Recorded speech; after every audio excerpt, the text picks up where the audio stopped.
오늘 말씀의 제목은 나타내라 마지막 말씀이 됩니다. 제가 지난 4주 동안 나타내라인데 오늘은 영성을 나타내라는 겁니다. spirituality, 우리의 영적 모습을 나타내라로 이렇게 말씀을 드리겠습니다. 우리들이 일반적으로 영성을 이해할 때 영성이라는 것은 기도와 말씀과 묵상으로 얻어진다, 그렇게 말합니다. 또 영성이 깊어지면 하나님과 우리의 관계가 깊어지는 것이고, 어떤 그 영적인 그런 경험을 했을 때 우리의 그 삶 속에 그 하나님의 모습이, 성령의 모습이 구체적으로 사실적으로 그렇게 나타난다고 그렇게 말을 합니다. 그런데 제가 목회자 되기 이전뿐만 아니라 제가 참 신앙생활하면서 항상 마음속에 질문을 가진 것 중에 하나가 뭐냐면 영성이 과연 어떻게 현실과 연결되는가입니다. 저뿐만 아니라 여러분들도 신앙생활 하시면서 어떤 영적 스피리추얼리티를 경험한 것을 아마 많이 보셨을 것이고, 그런 일을 우리가 교회에서 종종 경험하게 됩니다. 근데 그런 영성이 교회 안에서 나타납니다. 그런데 그 영성이 세상에서, 바깥에서 사람들에게 인정받지 못하고 나타나지 못하는 것을 보게 됩니다. 그러면 왜 우리의 영성이, 우리 기독교 영성이 왜 그렇게 됐는가라고 생각할 때 여러 가지 이유가 있습니다. 그러나 제가 생각하는 그 이유 중에 하나는 뭐냐면, 우리의 기독교 영성이 타종교의 영향을 받았다는 겁니다. 다시 말씀드린다면, 우리가 기독교라는 신앙을 갖고 있지만 우리 기독교 신앙의 그 영성이 불교의 영향도 받았고, 우리 민속 종교의 영향도 받았고, 유대교 영향도 있고, 이슬람, 힌두교 영향을 우리가 받고 있다는 겁니다. 제가 왜 이렇게 말씀을 드릴 수 있냐면, 우리 교회도 그런 기도가 있는데, 여러분 캐톨릭에 가면 묵주 신공이 있습니다. 하나님 앞에 그 묵주를 돌리면서 기도하는 것이 있습니다. 캐톨릭 갖고 있는 전통이 됩니다. 근데 그 기도가 어디서 유래됐는가라고 학자들이 생각할 때 아마 그릭 정교회에 Jesus Prayer라는 것이 있습니다. 예수님의 기도가 있는데 아주 짧은 기도문이 됩니다. 주 예수 그리스도 하나님의 아들이시여 이 죄인을 불쌍히 여기소서. 주 예수 그리스도 하나님의 아들이시여 이 죄인을 불쌍히 여기소서라는 이 기도문을 반복하는 겁니다. 끊임없이 반복하는 겁니다. 그럼 이런 반복의 기도문이 어디서 나왔는가? 유대교에도 있는데, 유대교의 신비주의 카발라가 있습니다. 카발라에서 이게 유래가 됐다고 생각하고, 그럼 이 카발라는 이걸 어디서 배워왔는가? 어디서 차용했는가? 아마도 학자들은 불교와 힌두교의 만트라라는 것이 있습니다. 만트라라는 것은 어떤 짧은 기도문을 끊임없이 반복하는 주문과 같이 외우는 그런 것이 캐톨릭에, 또한 유대교에, 또한 오늘날 우리 기도에도 들어와 있는 것을 우리가 볼 수 있습니다. 타종교의 영향이 있다는 겁니다. 제가 좀 이렇게 설명할 때 어떤 분들은 좀 놀라실 수도 있지만, 우리 교회가 트레스디아스를 합니다. 관상기도를 합니다. 침묵수행을 합니다. 더 나아가서 새벽기도 합니다. 이러한 것은 물론 성경적 근거가 있습니다. 그리고 이런 일로서 많은 분들이 성령 체험도 하고 하나님과 깊게 만나기도 합니다. 그러나 이런 것은 타종교에서 사용하던 것을 우리가 그대로 교회가 차용한 것임을 우리가 분명히 인정해야 합니다. 이런 것으로 신비를 체험할 수 있습니다. 하나님과 우리가 일치를 이룰 수가 있습니다. 그런데 이런 일로 신비를 체험할 때 한 가지 나타나는 현상이 뭐냐면, 우리의 영성과 세상이 연결되지 않는다는 겁니다. 우리의 영성이 교회 안에 머물고 이 영성이 밖에 나가서 세상 사람들과 우리 가까운 사람들에게 표현이 되지 않고 나타나지 않는다는 겁니다. 제가 왜 이렇게 말씀을 드리냐면, 지난 석주 동안 제가 말씀드린 것처럼 이 디모데 전후서는 바울의 마지막 서신입니다. 바울이 어떻게 보면 자신의 목회를 총정리하는 겁니다. 그동안 목회하면서 경험했던 수많은 일들을 한마디로 정리하는데, 바울이 지금 우리에게 계속 강조하는 것이 뭐냐면, 우리에게 하나님의 영성이 있었다면, 하나님을 만났다면 우리의 영성은 세상과 반드시 연결되어야 된다는 겁니다. 세상에 나타나야 된다는 겁니다. 이것이 바울의 오늘 또 성경이 우리에게 가르쳐 준 겁니다. 그러므로 기독교적 영성이라는 것은 여러분이 어떤 하나님과 일치를 이루었고 신비적 체험을 했다면 그것이 반드시 세상에 나타나야 합니다. 다른 사람과 연결되어야 된다는 겁니다. 다른 사람들이 그걸 보고 봐야 하는 그런 의무와 책임이 우리에게 있음을 성경은 분명히 가르쳐 줍니다. 하나님 말씀에 근거하는 영성은 현실과 직결된다고 다시 한번 말씀을 드립니다. 그러게 제가 지난주에 뭐라고 말씀을 드렸냐면 우리의 하나님 예수 그리스도는 하나님이십니다. 하나님의 말씀을 하십니다. 그러나 그 예수는 인간 예수로 오셔서 우리와 같은 사람으로 사셨다는 겁니다. 현실적 예수라는 겁니다. 그 예수는 하늘의 말씀을 하셨습니다.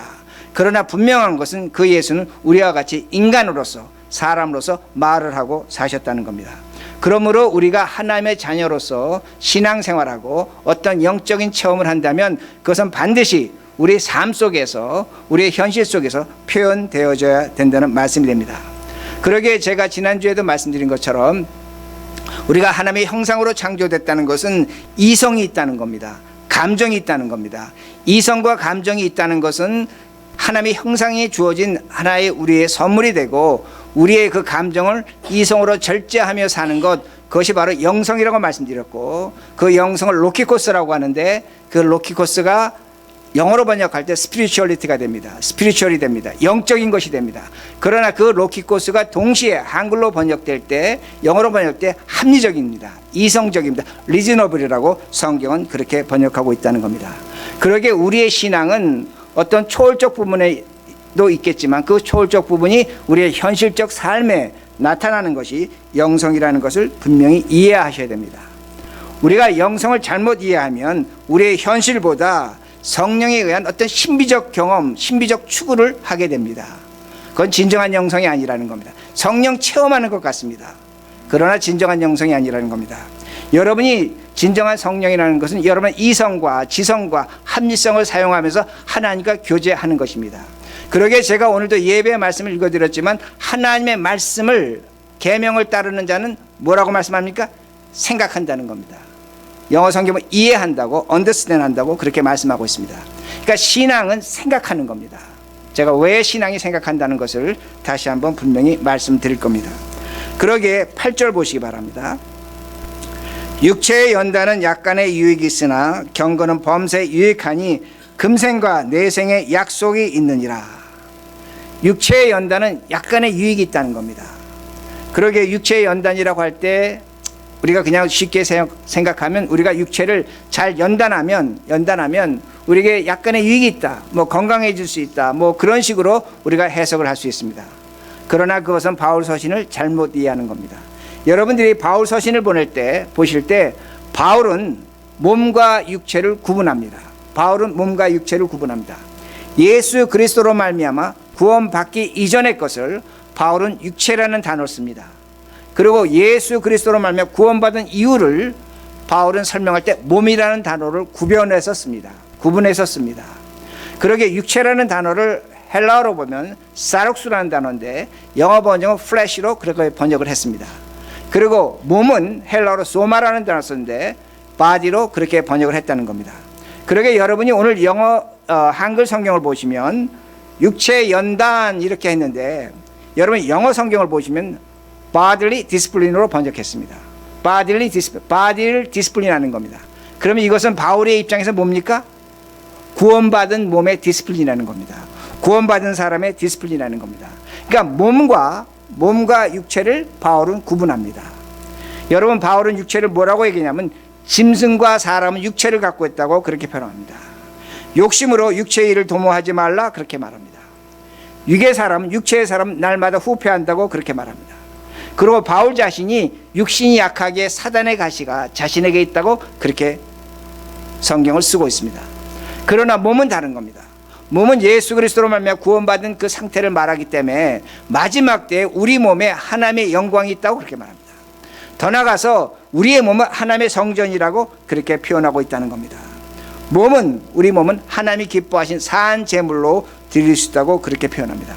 그러게 여러분들이 저 8절에 육체의 연단이라는 단어가 있는데 그 육체의 연단이라는 단어를 제가 좀 전에 말씀드린 것처럼 영어 성경을 보거나 헬라 성경을 보면 뭐라고 번역하면 bodily discipline입니다. 소마라는 단어 썼습니다. 그러니까 저건 구원받은 자가 해야 될 일이 있다는 겁니다. 연단받아야 될 일이 있다는 겁니다. 그건 뭐냐면 우리의 예배입니다.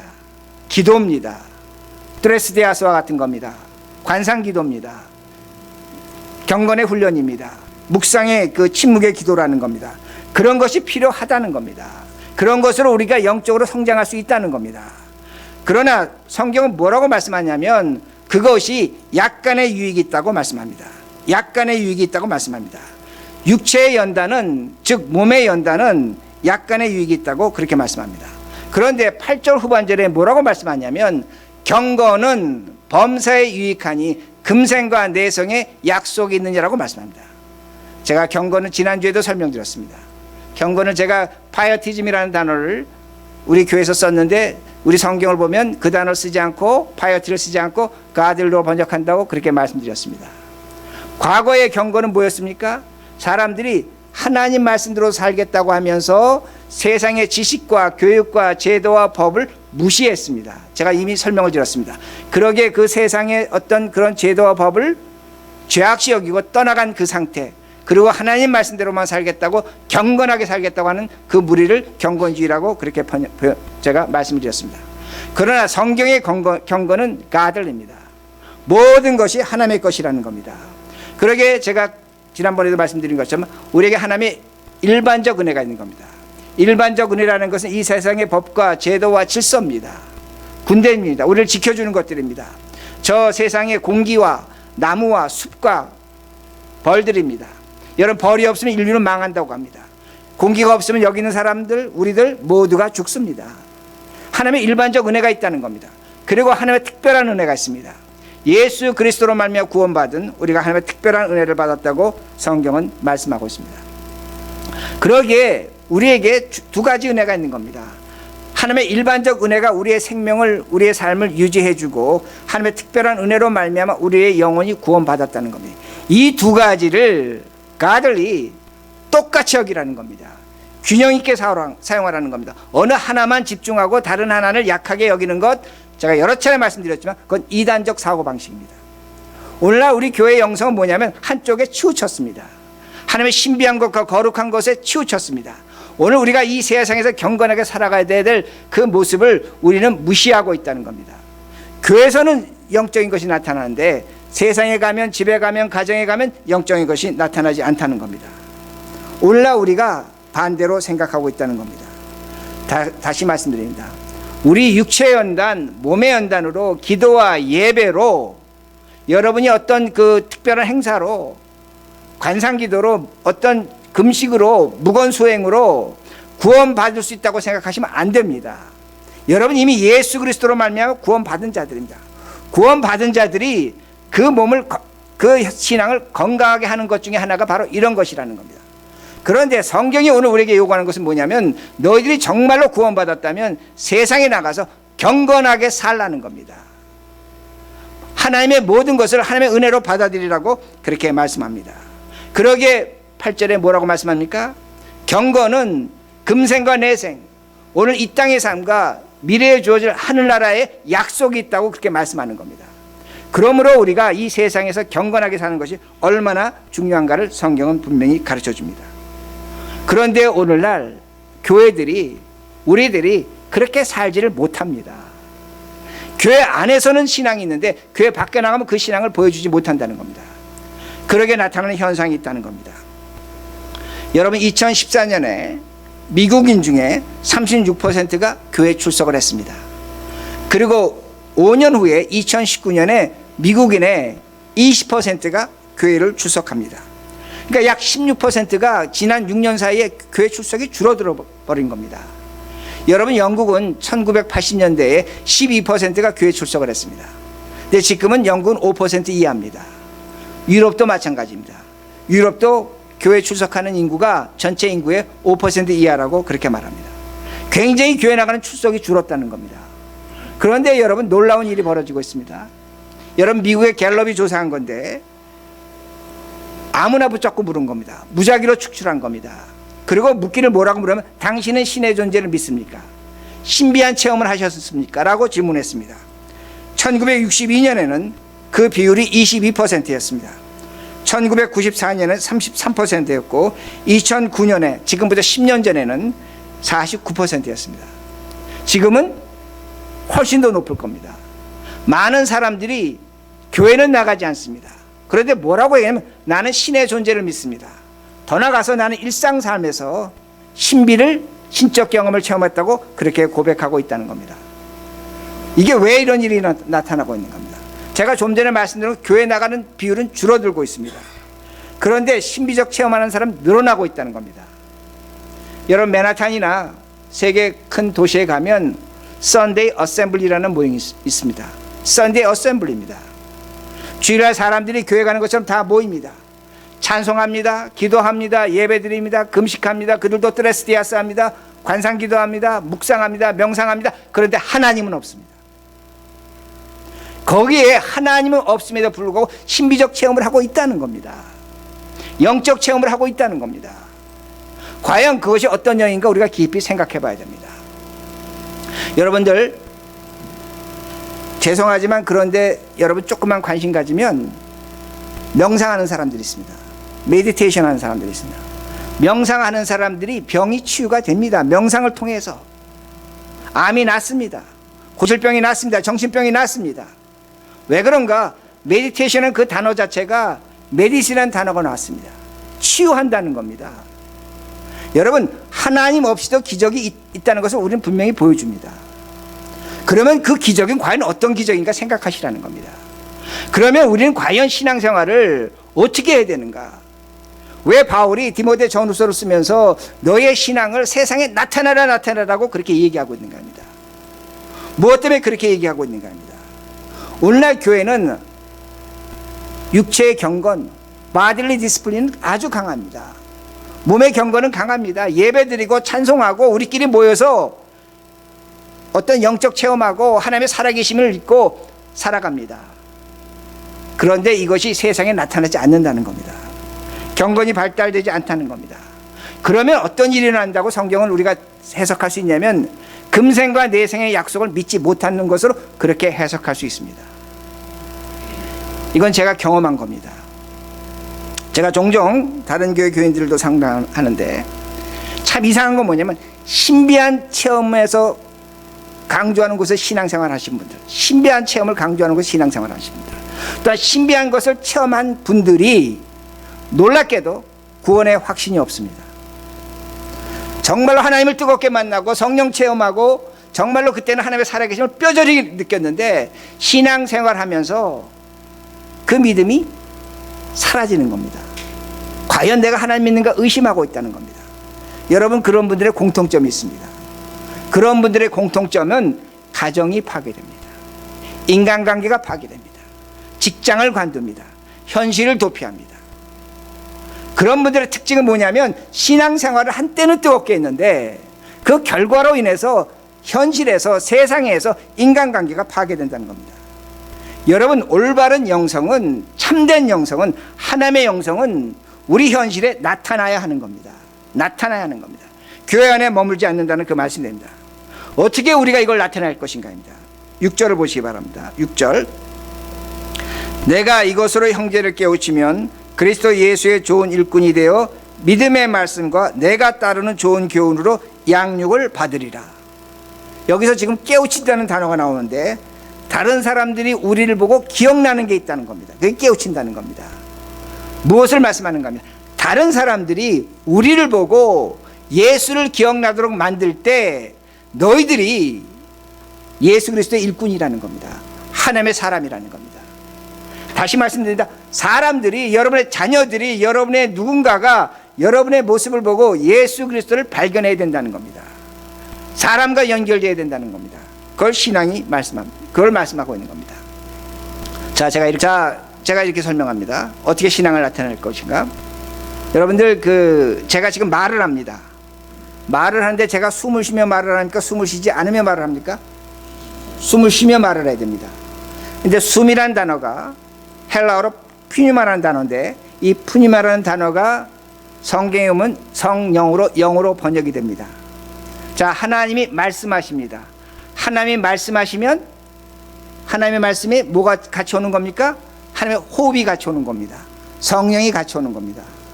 그러게 여러분들이 말씀을 들으실 때 성령이 역사하는 것이고 그러게 제가 여러분들에게 성경 읽으세요, 성경 공부하세요, 성경을 써보세요 라고 하는 것은 뭐냐면 여러분이 그것 할 때에 하나님의 호흡 성령이 우리에게 찾아온다는 그 말씀이 됩니다.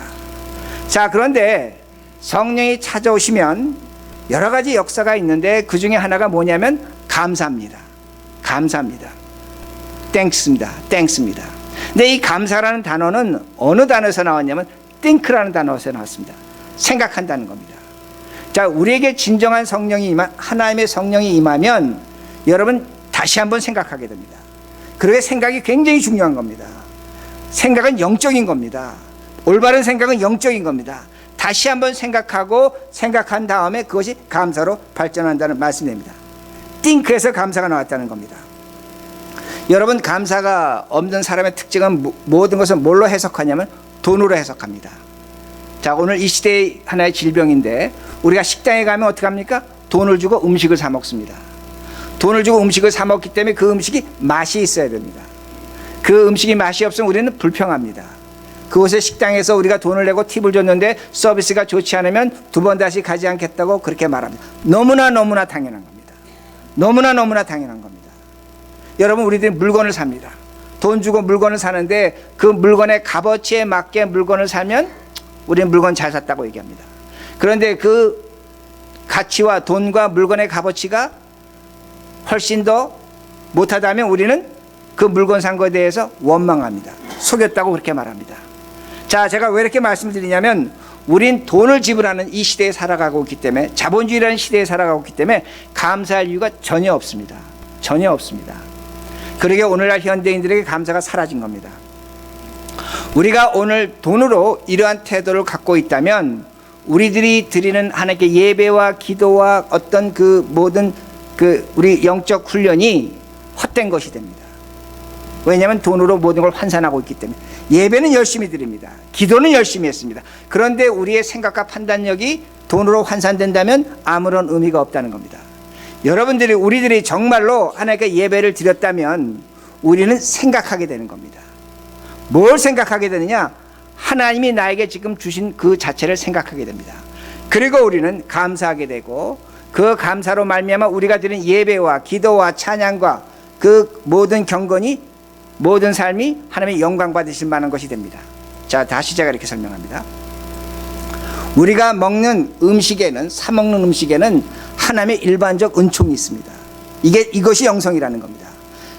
우리가 돈을 지불하지만 그 음식을 만들기 위해서 수많은 농부들이, 또 어부들이, 또한 많은 사람들이 수고하고 농사진 겁니다. 목숨을 걸어가면서 바다에서 잡은 물고기들이 됩니다. 많은 가축들이 죽임을 당했습니다. 그리고 그 음식을 만들기 위해서 많은 사람들이 수고하고 고생하고 노력해서 맛있는 음식을 만들었다는 겁니다. 그걸 생각하는 겁니다. 이것이 영성이라는 겁니다. 더 나아가서 하나님께서 우리에게 건강을 주셔서 우리가 식당에 가서 맛있는 음식을 사 먹을 수 있다는 겁니다. 이것이 바로 영성이라는 겁니다. 영성이라는 것은 오늘 내가 생각해 보는 겁니다. 내가 돈을 주고 먹었기 때문에 그 돈의 값어치가 없기 때문에 감사할 것이 없다라고 하지만 그 돈이라는 걸 배제해 놓고 우리가 하나님의 자리에서 하나님이 주신 일반적 은혜에서 우리가 얼마든지 생각해야 된다는 겁니다. 물건 사는 것도 마찬가지입니다. 여러분이 물건을 살 때 어떤 돈을 주고 그 물건의 값어치대로 물건을 삽니다. 그러나 그 물건을 만들기 위해서, 그 물건을 캐내기 위해서, 그 자원을 개발하기 위해서 하나님께서 어떤 사람들에게 지혜를 주셨고 그 지혜로 말미암아 사람들이 그 물건을 캐내서 또한 기술자와 과학자와 노동자를 통해서 그 물건을 만들어낸 겁니다. 생산해낸 겁니다. 그리고 그 물건을 우리가 편리하게 사용하는 겁니다. 제가 지금 이 마이크를 사용하는데 이 마이크가 있기 때문에 여러분들에게 편리하게 지금 하나님의 말씀을 듣는 겁니다. 이게 바로 영성이라는 겁니다. 영성이 없는 신앙은 생각하지 않습니다. 진정한 영성은 생각한다는 그 말씀이 됩니다. 그렇지 않으면 오늘도 성령의 역사를 경험했음에도 불구하고 돈으로 모든 걸 평가하고 모든 걸 계산한다면 그 영성은 올바른 영성이 아니라는 말씀이 됩니다. 정말로 하나님의 역사를 체험했다면 모든 걸 새롭게 생각하는 겁니다. 새롭게 생각하는 겁니다. 그리고 감사하게 된다는 그 말씀이 됩니다. 그러므로 여러분이 교회 헌금하십니다. 여러분이 헌금도 새롭게 생각하셔야 됩니다. 물론 여러분이 밖에 나가서 수고하고 고생해서 여러분이 이 돈을 만들어서 하나님 앞에 물질로 드립니다. 하나님의 것을 고백합니다. 그러나 여러분들이 이 땅에 와서 누가 여러분에게 생명을 줬고, 누가 여러분을 키워줬고, 누가 여러분을 기저귀를 갈아주며, 누가 여러분을 교육시켰으며, 누가 여러분을 가르쳤으며, 누가 여러분과 함께 일하며, 그 수고와 노력과 그 뒤에 많은 사람들의 땀과 피가 있다는 겁니다. 그로 말미암아 우리가 돈 벌어서 수고해서 하나님의 주신 축복으로 받아들이며 헌금한다는 겁니다. 이게 바로 영성이라는 겁니다. 영성이라는 것은 오늘 내가 어떻게 수고해서 벌어들여서 하나님께 물질을 드린다라고 또 생각할 수 있겠지만, 생각을 하면 우리의 삶 속에 수많은 하나님의 은혜와 사랑이 들어있다는 것을 분명히 알 수가 있습니다. 그렇게 될 때 우리의 예배가, 우리의 기도가, 여러분이 교회에서 하는 영성훈련이 올바른 영성훈련이 된다는 말씀입니다. 그렇게 15절 보시기 바랍니다. 15절. 이 모든 일에 전심전력하여 너의 성숙함을 모든 사람에게 나타나게 하라. 너의 성숙함을, 너의 발전하는 모습을, 어떤 모습을 생각하며 다르게 살아가는 모습을 모든 사람이 나타내라는 겁니다. 교회 와서 아멘 할렐루야 하는 것도 좋겠지만, 너가 집에 가서, 직장에 가서 네 현실 삶에서 너의 달라진 모습을 나타나게 하라고 그렇게 말씀합니다. 그럼 어떤 결과인가? 16절. 내가 내 자신과 가르침을 살펴 이 일을 계속하라. 이것을 행함으로 내 자신과 내게 듣는 자를 구원하리라. 내 자신과 내게 듣는 자를 구원하리라. 그러니까 우리의 신앙을 세상에 나타날 때에 우리도 구원받고 그걸 듣는 자들이 구원받는다고 성경은 가르쳐줍니다. 우리가 이렇게 살아야 된다는 겁니다. 그럼 우리가 이렇게 어떻게 살까? 우리가 어떻게 신앙의 진보를 할 것인가입니다. 자, 제가 이렇게 말씀드립니다. 여러분 지금 저를 보고 계시죠? 여러분이 저를 바라보시면 여러분은 100% 성숙한 사람이 됩니다. 여러분 100% 발전합니다. 아니, 어떻게 이 목사 바라본다고 발전하냐? 아닙니다. 여러분들이 여러분 옆 사람 바라보시기 바랍니다. 여러분 아내와 남편을 바라보시기 바랍니다.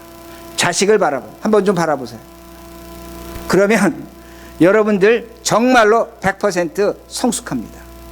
발전합니다. 여러분의 구원을 다른 사람들에게 나타낼 수 있습니다. 자, 제가 왜 그런지 설명합니다.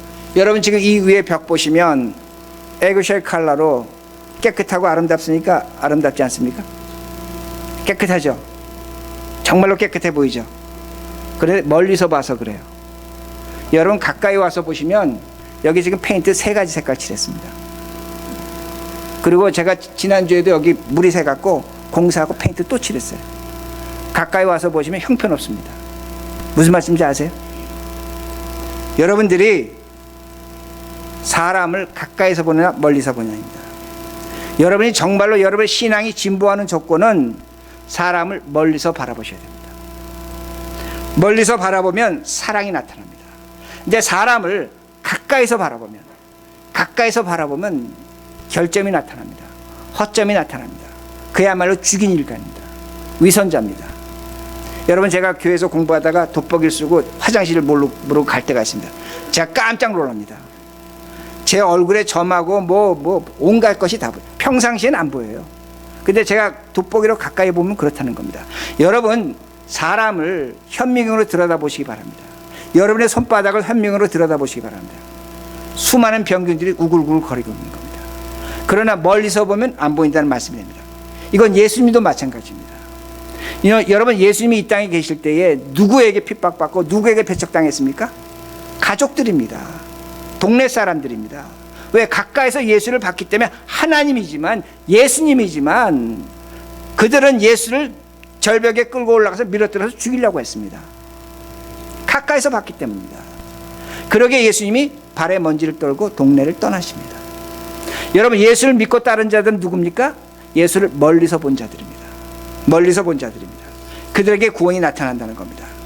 여러분 우리들이 가까이서 친구를, 아내를, 남편을, 자식을 바라보면 틀리지 않습니다. 정말로 썩어질 인간이죠. 이런 위선자가 없죠. 어떻게 내가 이런 사람하고 사는가? 이렇게 더러운 사람하고 사는가? 어떻게 내가 이와 함께 살 수 있는가? 틀리지 않습니다. 그러나 여러분들이 정말로 사랑한다면 멀리서 바라보셔야 된다는 겁니다. 멀리서 바라보면 사랑이 나타납니다. 그 사랑으로 허물을 덮을 수 있습니다.